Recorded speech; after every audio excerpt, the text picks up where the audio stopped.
ஒஸ்நாடு வாழ்ந்த யோபு நீதிமானாகிய ஒரு நபர். அவர் மிகுந்த செல்வம், பெரிய குடும்பம் மற்றும் இறைவனுக்கு நேர்மையானவர் என்ற பெயர் கொண்டிருந்தார். ஆனால் அவரது நம்பிக்கை மிகுந்த சோதனைக்கு உட்பட்டது. சாத்தான் யோபு செல்வந்தனாக இருப்பதால்தான் இறைவனுக்கு நேர்மையாக இருப்பதாக கூறி இறைவனை சவால் செய்தான். யோபுவின் உண்மையான பக்தியை சோதிப்பதற்காக இறைவன் சாத்தானுக்கு யோபுவின் செல்வம், குழந்தைகள் மற்றும் ஆரோக்கியத்தை பறிக்க அனுமதித்தார். யோபு வலியும் துயரமும் மட்டும் கொண்டிருந்தார். அந்த மிகுந்த துன்பத்தை தாண்டியும் யோபு இறைவனை நிந்திக்கவில்லை. பதிலுக்கு அவர் தனது துயரத்தின் காரணத்தை வினவினார். ஆனால் தனது நம்பிக்கையில் உறுதியாக இருந்தார்.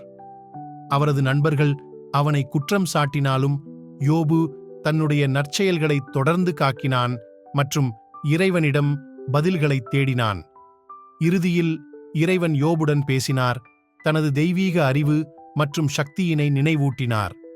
இறைவன் நம் வழிகளை புரிந்து கொள்ள முடியாது என்பதை தாழ்மையாக ஏற்றுக்கொண்டார் யோபு.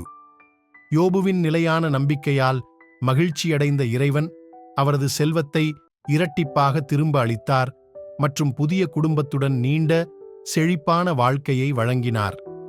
யோபுவின் கதை துன்பத்தின் முன்னிலையில் நம்பிக்கையும் பொறுமையும் உள்ள பலத்தை வெளிப்படுத்தும் ஒரு சக்தி வாய்ந்த சாட்சி.